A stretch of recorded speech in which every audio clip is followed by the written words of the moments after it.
함께 찬양합니다.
우리 함께 사도신경하심으로 우리들의 신앙을 고백합니다. 나는 전능하신 아버지 하나님 천지의 창조주를 믿습니다.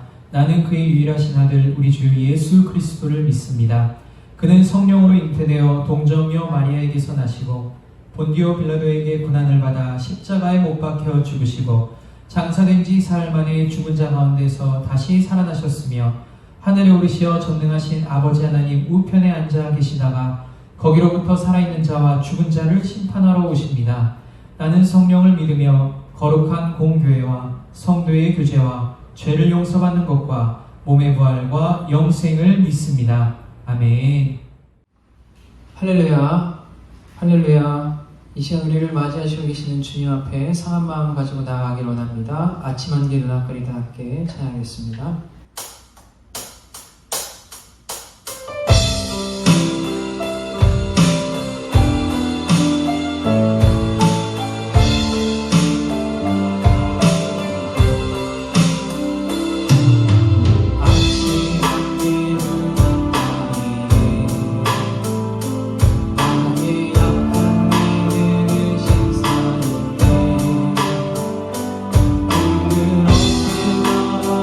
주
이 시간에 박수 치시면서 큰 기쁨을 허락하신 주님을 찬양하며 나아갑니다. 감사함으로 그분에 찬양하겠습니다.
오늘 우리를 위해서 허락하실 주님의 놀라운 사랑과 은혜를 기대하며 찬양하며 나아갑니다. 오직 주의 사랑에 매여 찬양하겠습니다.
돌아오시는 이한 사랑을 기대하며 정말 즐거운 마음으로 우리들의 마음을 열고 주님을 따르겠도록 고백하며 나아가는 복된 시간과 우리 시간 되게 하여달라고 우리 다 같이 통성으로 기도하며 하나님 앞에 나아가도록 하겠습니다.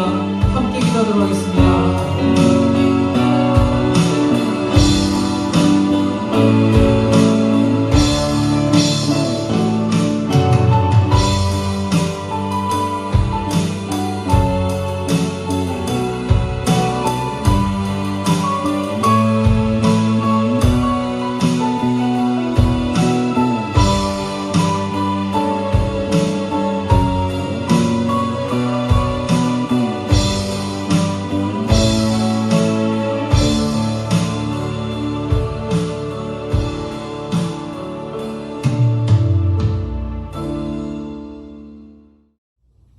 살아계신 하나님 아버지 감사합니다. 6월의 두 번째 주일을 맞아 주님 앞에 경배와 찬양을 올려드립니다. 영광을 받아 주옵소서. 우리 허물 죄악을 용서하신 주님의 자비하심을 구하오니 오늘도 긍휼하심으로 우리를 더딥혀 주옵소서. 신령과 진정으로 하나님 앞에 나아가는 예배되게 하시고 이 예배를 통하여 하나님께는 영광, 우리에게는 말씀을 인하여 변화된 삶을 살아갈 수 있는 하나님의 축복이 임하게 하여 주옵소서. 우리의 가정, 섬기는 교회, 또 이 민족, 온 세계 열방 위에도 하나님의 은혜가 함께 하시기를 원하오며 존귀하신 우리 주 예수 그리스도의 이름으로 기도하옵나이다. 아멘. 교회 소식 시간입니다. 사랑하는 성도 여러분, 한 주간도 잘 지내셨습니까? 6월의 두 번째 주일입니다. 여름이 성큼 다가온 것 같습니다. 무더위 속에서도 건강하게 잘 지내시기를 바랍니다. 또한 백신으로 이제 접종이 이루어지고 있죠. 건강하게 접종을 잘 하시고 또 회복되어지기를 바랍니다. 아무쪼록 우리나라에 이제 점점 접종이 확률이 높아지고 있으니까 일상의 회복의 시간이 빨리 올 수 있기를 기대해 봅니다. 자, 여러분 무더위 속에서도 건강하게 승리하는 삶을 살아가시기를 기원합니다. 준비하신 예물 찬송가 215장 찬양하며 하나님 앞에 올려드립니다.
하나님 감사합니다.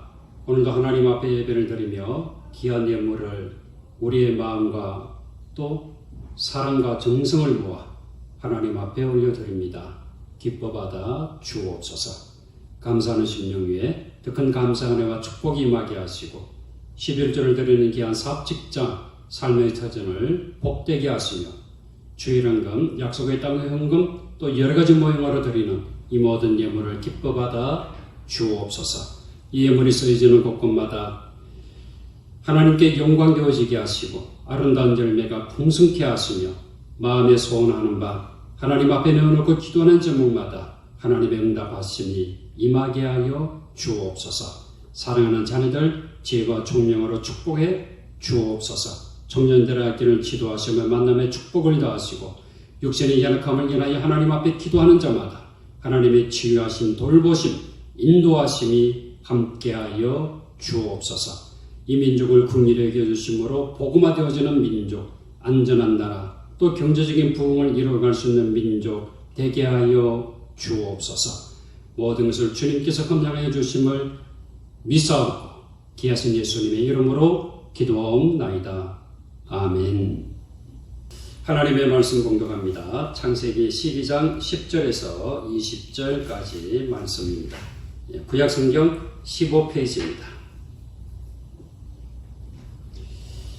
그 땅에 기근이 들었으므로 아브라함이 애굽에 거류하려고 거리로 내려갔으니 이는 그 땅에 기근이 심하였음이라. 그가 애굽에 가까이 이르렀을 때에 그의 아내 사라에게 말하되 내가 알기에 그대는 아리따운 여인이라. 애굽 사람이 그들을 볼 때 이르기를 이는 그의 아내라 하여 나는 죽이고 그대는 살리리니 원하건대 그대는 나의 누이라 하라. 그러면 내가 그대로 말미암아 안전하고 내 목숨이 그대로 말미암아 보존되리라 하니라. 아브라함이 애굽에 이르렀을 때에 애굽 사람들이 그 여인이 심히 아리따움을 보았고 바로의 고관들도 그를 보고 바로 앞에서 칭찬하므로 그 여인을 바로의 궁으로 이끌어 들인지라. 이에 바로가 그로 말미암아 아브라함을 후대함으로 아브라함이 양과 소와 노비와 암소 나귀와 낙타를 얻었더라. 여호와께서 아브라함의 아내 사라의 일로 바로와 그 집에 큰 재앙을 내리신지라. 바로가 아브라함을 불러서 이르되 내가 어찌하여 나에게 이렇게 행하였느냐. 내가 어찌하여 그를 내 아내라고 내게 말하지 아니하였느냐. 내가 어찌 그를 누이라 하여 내가 그를 데려다가 아내를 삼게 하였느냐. 내 아내가 여기 있으니 이제 데려가라 하고 바로가 사람들에게 그의 일을 명하며 그들이 그와 함께 그의 아내와 그의 모든 소유를 보내었더라. 아멘.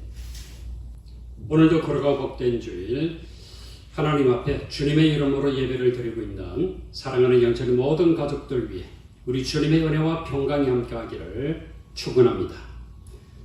며칠 전에 이런 기사가 있었습니다. 중국의 20대 여성이 2018년 10월 중국의 국경절 기념 행사로 진행된 이 복권 행사에서 1등에 당첨되어서 1억 위안 우리나라 돈으로 약 한 170억 원 상당의 상품권을 받게 되었습니다. 인생 최고의 행운이 그녀에게 찾아온 것이죠. 자, 이 상품권이지만 현금처럼 사용할 수 있어서 명품 신발, 또 가방, 화장품 등을 살 수 있고 호텔, 식당, 영화 등 다양한 분야에서 이용할 수 있었습니다. 다만 이 사용 기간은 1년으로 제한되어 있었습니다. 그녀는 이 IT 회사에서 엔지니어로 근무를 했다고 합니다. 이 여성은 복권이 당첨된 후 생활이 완전히 달라졌습니다. 1년 내 이 상품권을 당첨된 상품권을 모두 사용해야 했기 때문에 당첨 당일 회사에 바로 사직서를 제출했습니다. 그리고 곧바로 비행기를 타고 홍콩, 마카오, 또 일본, 태국 등 세계 각국을 떠돌며 자유로운 여행을 해드렸습니다. 자, 여러분 상상만 해도 행복하지 않습니까? 자, 그런데 그런 그녀가 갑자기 올해 6월 1일 트위터 신문인 웨이보에 등장했습니다.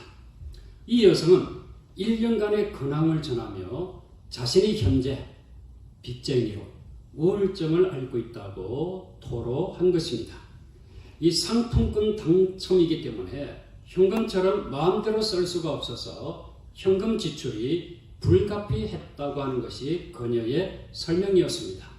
최고급 호텔, 레스토랑 등으로 사용이 제한되어 있는 데다 업체마다 1회만 사용할 수 있어서 상품권 사용에 한계가 있었기 때문에 자연히 자신의 돈이 더 지출되었다는 것입니다.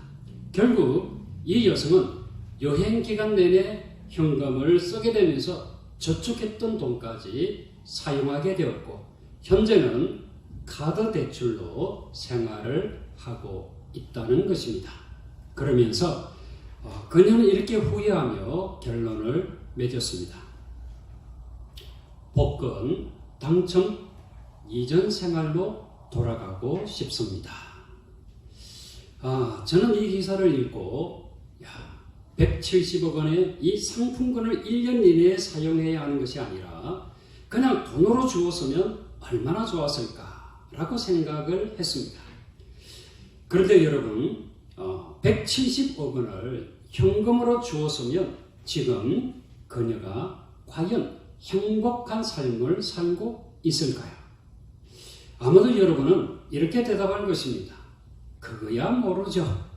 맞습니다. 그거야 모르는 것입니다.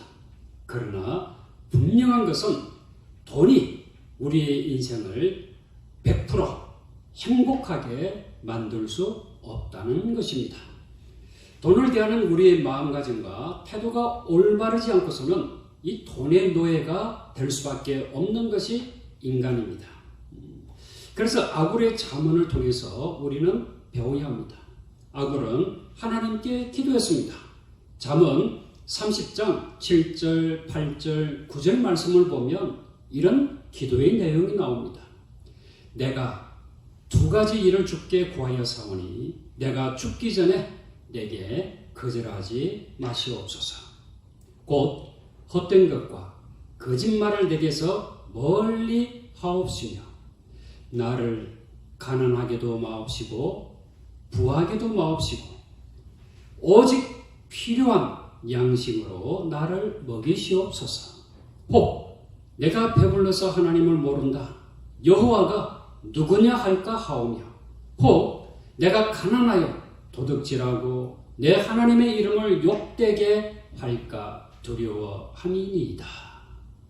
아굴은 이 말씀에서 하나님께 두 가지를 구하고 있죠. 첫째는 진실된 삶입니다. 그리고 둘째는 일용할 양식입니다. 하나님 앞에서 바르게 사는 것이 신앙의 삶입니다. 그리고 물질적인 문제 때문에 하나님을 외면하지 아니하는 것이 신앙의 삶입니다. 물질이 너무 있어서 또 너무 없어도 문제가 되는 것이 사람의 마음이요 태도이기 때문이지요. 돈 앞에 어떤 인격을 소유하고 있느냐, 이것이 바로 신앙의 삶을 제대로 사느냐 아니면 무너지느냐를 결정하게 됩니다. 유럽의 한 목사님이 이 나체촌에 초청을 받아서 설교를 하게 되었습니다. 설교를 마치고 집으로 돌아왔을 때 사모님이 목사님께 물어보았습니다. 당신 무슨 생각을 하며 설교를 했어요? 목사님의 대답인즉 저 사람들이 과연 헌금을 낼 것인가 말 것인가 이게 생각나더라는 것입니다. 자, 왜일까요? 이 나체촌의 사람들에게는 무엇이 없죠? 바로 옷이 없기 때문에 주머니가 없기 때문에 이 목사님도 과연 저들이 어떻게 헌금을 할 것인가 이게 궁금했던 거예요. 다시 말하면 이 목사님도 돈에서 자유롭지 못하다라고 하는 이런 풍자적인 이야기입니다. 오늘 저는 여러분과 함께 우리에게 경제적인 위기가 찾아왔을 때 어떤 삶을 살아야 할 것인가를 이 아브라함을 통해서 배우고자 합니다. 이 그렇게 신앙이 좋다는 아브라함에게도 무엇이 찾아왔죠? 경제적인 기근이 찾아왔다라고 하는 것입니다. 제가 늘 말씀을 드리고 있습니다. 우리가 인생을 살아가면서 이 찾아오는 인생의 위기와 고난은 누구에게나 찾아올 수 있다는 것입니다. 신앙이 굳건하지 못해서 하나님이 우리를 미워하셔서 나에게만 찾아오는 것이 아니다라고 하는 것입니다. 질병도 그렇습니다. 이 갑작스러운 사고도 그렇습니다. 환경적인 기후의 변화도 그렇습니다. 그리고 경제적인 위기도 그렇습니다. 이런 문제는 어느 누구에게나 찾아올 수 있는 것입니다. 문제는 이런 위기를 우리가 어떻게 극복하는 사람이 되는가? 이런 상황 속에서도 믿음의 사람으로 굳건하게 설 수 있는가? 이것이 문제입니다. 창세기 12장 10절 말씀을 볼까요? 그 땅에 기근이 들었으므로 아브라함이 애굽에 거류하려고 거리로 내려갔으니 이는 그 땅에 기근이 심하였습니다. 자, 여러분 농경 시대에는요, 기근이 있었다라고 하는 것은 굉장한 타격입니다. 먹고 사는 데에 문제가 생겼다라고 하는 거지요. 이런 문제를 믿음의 조상이라는 아브라함도 비껴갈 수는 없었습니다. 그런데 이 경제적 기근 앞에서 아브라함은 신앙의 사람으로 하지 말아야 할 것을 하고 있습니다. 다시 말하면 이 위기를 관리하는 데에 아브라함이 실패했다라고 하는 것입니다. 그래서 오늘 우리는 본문의 말씀을 통해서 아브라함이 하지 말아야 했던 것과 그리고 역으로 아브라함이 했으면 참 좋았을 것 같다. 이것이 무엇인가를 함께 살펴보므로 우리에게 주시고자 하는 하나님의 은혜를 함께 나누려고 합니다. 자, 첫째는 결단 이전에 하나님의 인도하심을 구해야 합니다. 창세기 12장 10절 말씀을 보면 이 아브라함이 기근 때문에 어디로 내려갔다고 말씀하고 있죠? 바로 이 애굽으로 내려갔다고 말씀하고 있습니다. 우리는 이 아브라함이 애굽으로 내려간 것 자체를 문제를 삼거나 지나치게 비난할 필요는 없는 것 같습니다. 기근을 피해 애굽으로 갈 수도 있는 거지요. 또 하나님이 그렇게 인도할 수도 있습니다. 그러나 아브라함이 애굽으로 내려가기 전에 무언가가 했어야 하는데 그 무언가가 빠져있다라고 하는 것을 볼 수 있습니다. 예를 들면 창세기 12장 4절 말씀을 한번 볼까요?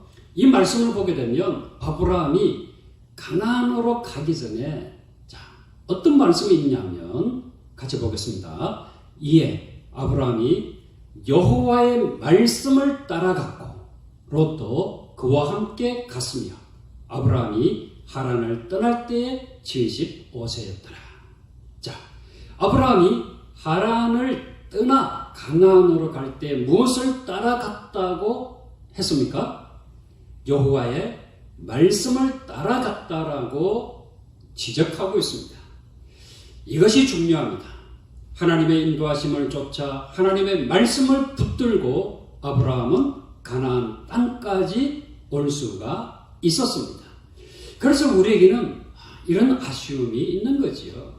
하나님께서 약속하신 땅에 왔으면 기근이 왔어도 어떻게 해서라도 이 위기를 이겨보려고 노력을 했어야 하는 것이 좋지 않았을까라고 하는 마음이지요.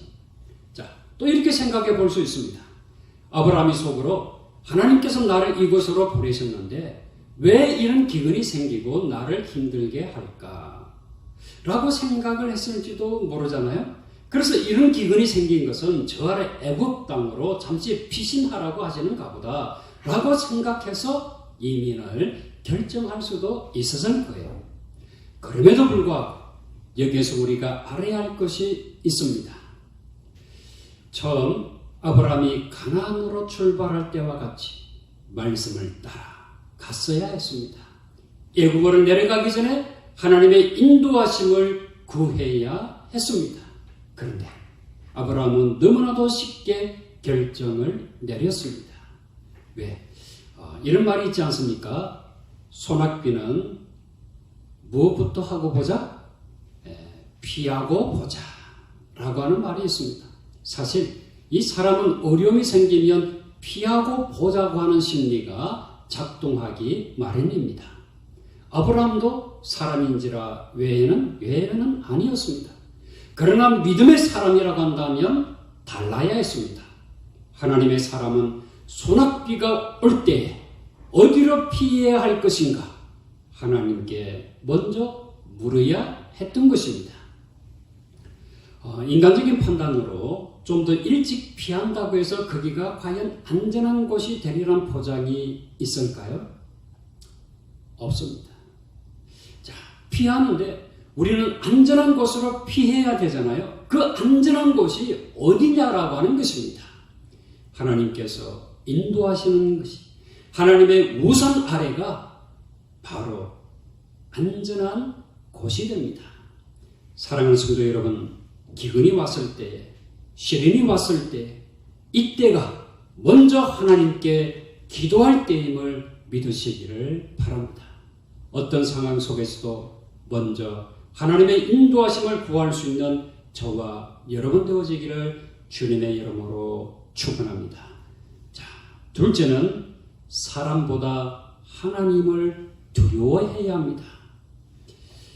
미국도 우리나라가 겪었던 IMF와 비슷한 대경제 공황을 1907년에 겪었던 때가 있습니다. IMF 때에 우리나라가 얼마나 어려웠습니까? 나라 살리겠다고 집에 있는 금이라고는 죄다 돌반지까지 팔지 않았습니까? 나라가 망한다는데 금반지가 문제입니까? 마찬가지로 미국의 대경제 공식에 미국 사람들이 벌벌 떨면서 그들의 미래를 포기하고 있었습니다. 그때 루즈벨트 대통령이 취임사 연설을 통해 이렇게 외쳤습니다. 사랑하는 국민 여러분, 우리가 정말 두려워해야 할 것은 두려움 그 자체뿐입니다. 이 두려움을 빼놓고서는 두려워할 것이 아무것도 없습니다. 참 희망적인 메시지였습니다. 두려움이 우리를 더 두렵게 만든다는 것입니다. 그렇습니다. 아브라함이 문화적인 두려움 때문에 더 큰 함정에 빠지게 되었습니다. 애굽은 가나안과는 또 다른 곳입니다. 전혀 낯선 곳이죠. 물쓴 곳입니다. 낯선 문화 속에서 사람들이 자신을 해치지 않을까라고 하는 두려움에 빠지게 된 거지요.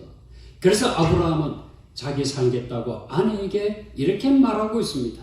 자, 우리 창세기 12장 11절에서 13절까지 말씀을 볼까요? 그가 애굽에 가까이 이르렀을 때 그 아내 사라에게 말하되 내가 알기에 그대는 아름다운 여인이라. 애굽 사람이 그들을 볼 때에 이르기를 이는 그의 아내라 하여 나는 죽이고 그대는 살리리. 원하건대 그대는 나의 누이라 하라. 그러면 내가 그대로 말미암아 보존되리라 하니라. 여러분, 이 말씀을 보면 사례가 예뻤던 모양입니다. 그래도 그렇지 자기 죽을까봐 아내를 누이라고 하면 사례가 어떻게 속으로 생각하겠습니까? 자기 살겠다고 사람을 속이나? 그럼 나는 뭐야? 라고 생각할 수도 있지 않겠습니까? 그런데 사실 이 아브라함과 사례는 이복누이 관계였습니다. 창세기 20장 12절 말씀을 보게 되면 또 그는 정말로 나의 이복누이로서 내 아내가 되었음이니라 라고 말씀하고 있습니다.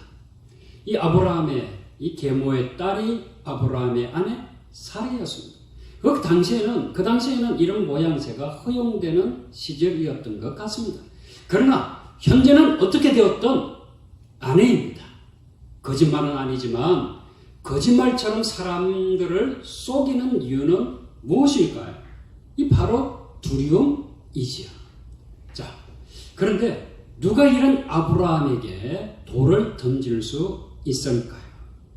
누구라도 이런 두려움에 빠지게 되면 아브라함과 같은 실수를 하지 않으리라고 하는 보장은 전혀 없습니다. 미국의 유명한 목사님 가운데 찰스 소인돌이라고 하는 목사님이 계십니다. 한 번은 이분이 주일날 설교에서 여러분, 크리스천들은 법과 질서를 잘 지켜야 합니다. 이 교통신호도 정확히 지키십시오 라고 설교를 해드렸습니다. 그리고는 얼마 후 예배가 끝난 후 집에 가다가 이 목사님이 딴 생각을 하느라 빨간불을 못 보고 그냥 지나쳐 버렸습니다. 근데 이 지나가는 순간 감이 이상해서 옆을 보니까 사람들이 쳐다보고 있는 거예요. 순간적으로 우리 교인들이구나 라고 생각했습니다. 자신이 이렇게 선교를 해놓고 교통신호를 어기다가 교인들에게 들켜버린 거지요. 그래서 쳐다보지도 않고 그냥 엑셀런트를 밟고 집으로 와버렸습니다. 얼마 후에 전화가 왔습니다. 목사님, 아까 차 가지고 지나가셨죠? 내일 한번 목사님을 만나고 싶습니다. 그냥 점심이나 같이 해요. 라고 하는 것입니다. 목사님은 속으로 이 설교해놓고 목사님이 실천하지 않았다라고 교인들이 따지려고 하는가 보다. 이렇게 속으로 생각을 했어요. 고민하다가 그러자고 약속을 잡았습니다. 원래 유머가 많은 목사님이 약속 장소에 나타나면서 목에 뭘 걸고 가졌냐 하면 나는 죄인입니다. 라고 하는 팻말을 앞에다가 붙이고 갔어요. 자, 얼마나 웃었겠습니까? 교인들이 배꼽을 잡고 웃으면서 박수를 치며 목사님을 환영했답니다. 자, 그때 그 목사님이 갑자기 뒤를 딱 돌았는데 뒤에는 뭘 걸고 있었을까요? 바로 너희 중에 죄 없는 자가 먼저 돌을 들어 나를 치라 라고 하는 말이었다고 합니다. 자, 여러분, 누구나 이런 문제에 있어서 피해갈 자가 없는 거죠. 사실 우리는 다 순수하며 살아가고 있지 않습니까? 자, 오늘 저와 여러분은 사람을 두려워하기 전에 먼저 하나님을 두려워할 수 있는 자가 되기를 바랍니다. 하나님을 두려워한다고 하는 것은 하나님을 먼저 생각하는 거지요. 하나님을 먼저 생각하는 것은 하나님의 인도하심을 구하는 것과 같습니다. 그래서 잠언 29장 25절에서는 이렇게 말씀하고 있습니다. 사람을 두려워하면 올무에 걸리게 되거니와 여호와를 의지하는 자는 안전하리라. 자, 우리에게 찾아오는 두려움, 우리가 살아가면서 빠지게 되는 두려움을 극복하기 위해서는 하나님을 의지해야 합니다. 그리고 하나님을 두려워하면 되는 것입니다. 그러면 사람이 두렵지가 않습니다. 우리 시선이 하나님을 떠날 때 사람을 두려워하게 되고 상황을 두려워하게 되는 것입니다. 사랑하는 성도 여러분, 아브라함의 두 번째 실수가 바로 이것입니다. 사람을 두려워하여 아내를 실망시키고 하나님을 찾지 않았다는 것입니다. 오늘 저와 여러분은 사람을 두려워하기 전에 먼저 하나님을 두려워하는 마음으로 하나님의 인도하심을 구하는 자가 되어지기를 주님의 이름으로 축원합니다. 자, 셋째는 하나님을 찾을 시기에는 반드시 하나님을 찾아야 합니다. 여러분, 이 위기가 찾아오면 하나님을 찾는 것이 신앙의 사람이지요. 그런데 오늘 본문의 말씀을 보면 이상할 만큼 이 아브라함이 기도의 사람이요 또 하나님께 제단을 쌓는 사람인데 그런 모습을 전혀 찾아볼 수가 없습니다. 정말 이 아브라함에게 이제는 위기가 찾아왔잖아요. 애굽 사람들이 이 사례의 아름다움을 보고 그녀를 이 바로 왕 궁으로 그녀를 데려갔습니다. 아브라함이 이제는 정말 기도할 시간입니다. 기도할 때입니다. 그런데 그런 말씀, 그런 모습을 찾아볼 수가 없는 거예요. 참 실망이지요. 그런데 놀라운 일이 일어났습니다. 이런 아브라함을 하나님께서 보호하시고 경제적으로 아브라함을 부유하게 하셨다라고 하는 것입니다. 12장, 창세기 12장 16절 말씀을 보면 이에 바로가 그로 말미암아 아브라함을 후대함으로 아브라함이 양과 소와 노비와 암수 나귀와 낙타를 얻었더라. 이 바로가 사례가 아브라함의 아내라는 사실을 알게 되었습니다. 그래서 그녀를 건드리지 않았지요. 또 하나님께서 특별히 보호해 주셨습니다. 왜 보호해 주셨을까요? 자, 이 아브라함의 연약한 모습에도 불구하고 하나님이 보호하신 이유가 어디에 있을까요? 우리가 좀 더 거시적으로 크게 보면 하나님의 약속대로 아브라함과 사례를 통해서 후손을 주시기 위함입니다. 이 잘못하면 이 바로 왕 때문에 이 약속이 파기될 뿐 했잖아요. 자, 그래서 하나님께서 직접 간섭하신 거예요. 이제 그 다음에는 좀 더 구체적으로 보게 되면 창세기 12장 17절에 그 대답이 나옵니다. 이 말씀을 보면 여호와께서 아브라함의 아내 사레의 일로 바로와 그 집에 큰 재앙을 내리신지라. 누구 때문이죠? 사례 때문에. 사례의 일 때문에. 자, 사례 때문에 하나님께서 바로의 집에 큰 재앙을 내리셨기 때문에 바로가 깨달았던 거지요. 사실 우리도 다 아내의 덕을 보고 사는 사람들입니다. 남자들은 자기가 잘해서 집안이 무사하고 뭐 잘 된다라고 생각하지만 사실은 그렇지가 않습니다. 다 아내 덕분이죠.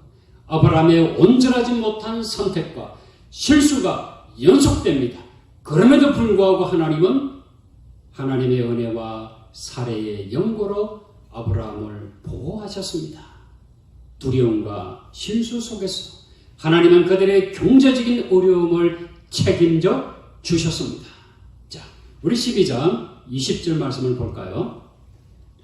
바로가 사람들에게 그의 일을 명하며 그들이 그와 함께 그의 아내와 그의 모든 소유를 보내었더라. 사랑하는 성도 여러분, 왜 오늘도 우리는 하나님을 바라보며 하나님의 도우심을 구하며 하나님을 찾아야 할까요? 우리가 온전치 못한 가운데서도 우리를 도우시는 하나님이시기 때문입니다. 우리의 실수조차도 합력하여 선을 이루시는 하나님이시기 때문입니다. 말씀을 정리합니다. 오늘 우리는 아브라함을 통하여 무엇을 배울 수 있습니까? 첫째는 결단 이전에 먼저 하나님의 인도하심을 구해야 합니다.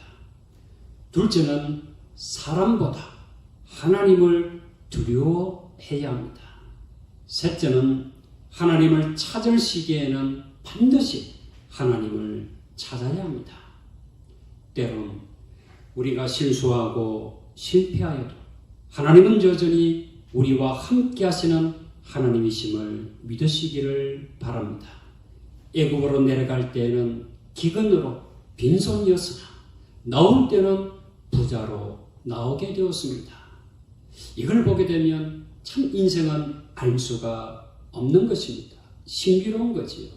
그렇지만 우리가 확실히 알 수 있는 것은 하나님 안에서 살아가는 것, 하나님 앞에서 살아가는 자는 모든 것이 합력하여 선을 이루시는 하나님의 은혜가 우리에게 임한다라고 하는 것입니다.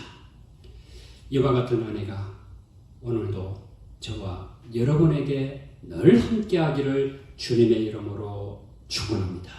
기도하겠습니다. 하나님 아버지 감사합니다. 우리의 연약함에도 우리의 실수함에도 우리의 실패 속에서 여전히 우리와 함께 하시며 역사하시는 하나님의 은혜가 있음을 믿고 감사와 영광을 돌립니다.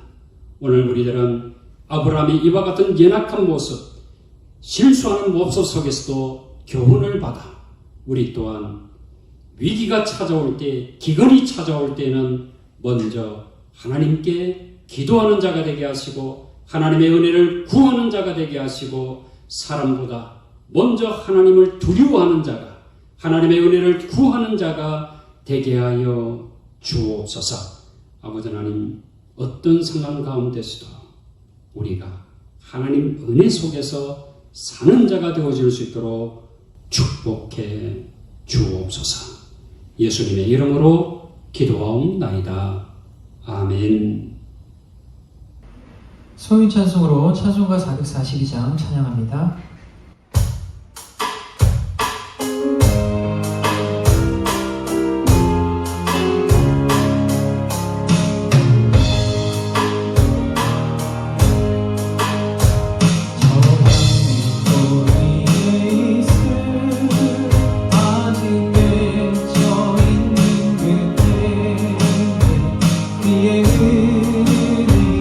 소리 들리니 주는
지금은 우리 인생의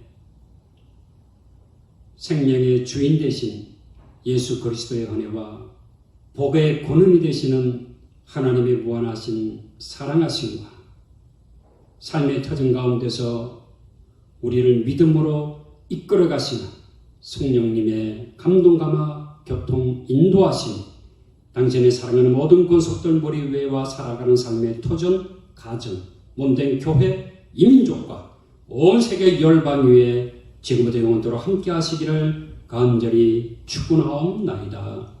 아멘.